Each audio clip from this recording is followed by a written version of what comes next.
Okay, so in this video, we're going to test the camera, or should I say cameras, on the Nokia 9 PureView. So I'm gonna go around my normal day today, or my normal afternoon at this point, and kind of take some photos of the device, take some videos, explain something about the camera that I think you guys need to know and my experience with it, and then also compare it against other flagships to see how it does. Are 5 cameras better?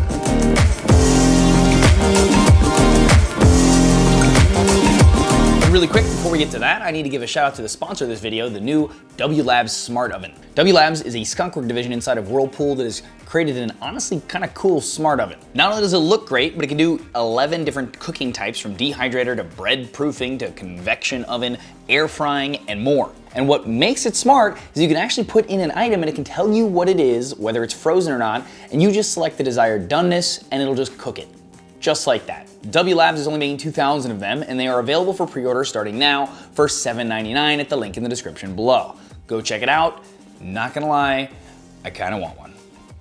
Okay, so first let's explain why this phone has so many cameras on the back, and it kinda looks like a spider phone. So we have 2 RGB sensors and then 3 monochrome sensors. Now the idea being that the phone takes a photo with all 5 of these cameras at once every time you take a photo. There's no way to just choose between them. Every single time, we get about 60 megapixels to 240 megapixels worth of data, depending on the exposure and if it takes a bunch of different shots or not, every time you take a photo, which translates to a very dense 12 megapixel image when you're done. So why RGB and monochrome sensors? Well, monochrome sensors can let in about 2.9 times more light than an RGB sensor.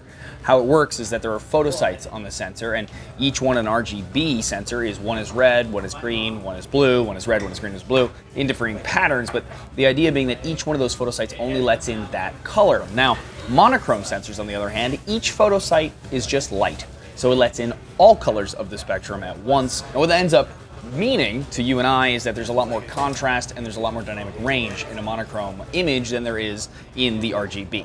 Now it takes all of this data and it combines them together, as we said. So it gets the dynamic range and contrast from the monochrome and all the color data from the RGB sensor, overlays them on top of it, does its little software magic, and supposedly you get a much better image. Now of course, with that said, it really does beg the question, does it actually take better photos? So let's go meet my friend MJ for a cup of coffee and put it up against some other flagships, and let's find out.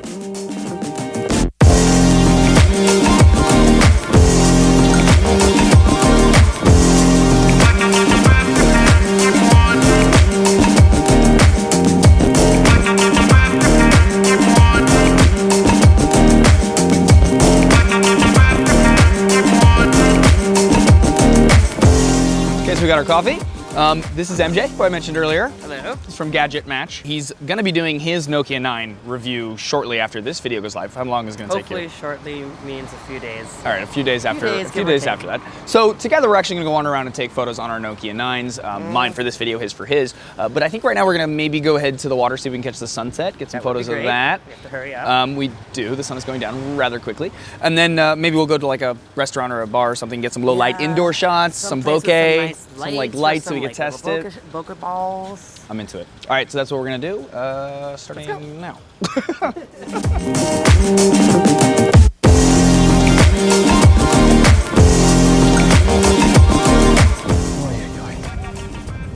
This was not the best idea. Not a good idea. I'm freezing. It's really pretty, but damn, I am cold. Okay, yeah. Let me show you the view, guys.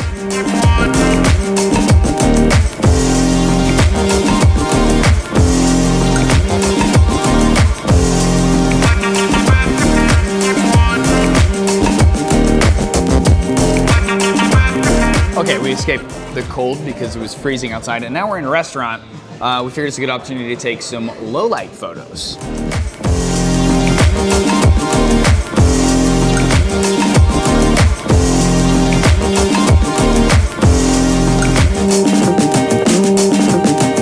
Now in addition to those low light photos, I want to test bokeh mode. There are 5 cameras on the back, and so because those 5 cameras are all positioned in different places, they can actually judge depth way better than the 2 cameras on the back of most devices, or 3 cameras in some cases. So when you see the bokeh mode on the Nokia phone, the idea being that because it has a lot more depth information, it can actually gradually make the bokeh appear, the blur appear in the background. And something else that I think is actually really cool while using this device is the fact that they do actually have a different mode for it, but I've figured out you don't need it. If you turn depth on the camera, every time you take a photo, it'll automatically save that depth information, and you can add bokeh and add the depth effect and adjust it, adjust what is in focus and what isn't, etc. every single time. You don't need to decide beforehand if you're gonna do a bokeh portrait mode or a regular photo, which I find very convenient.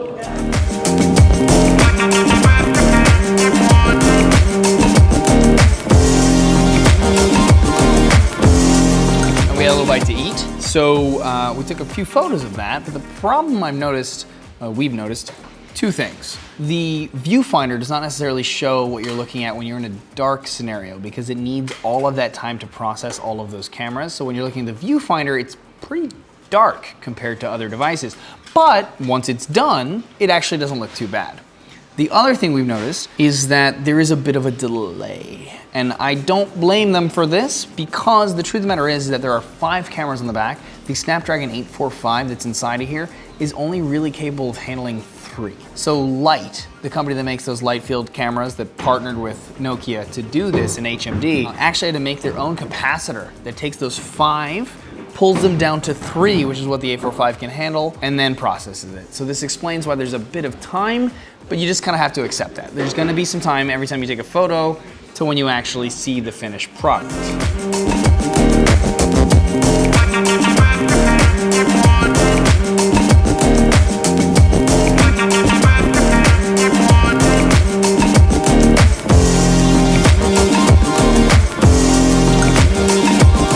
Okay, while we're on our way home, how about the selfie cam?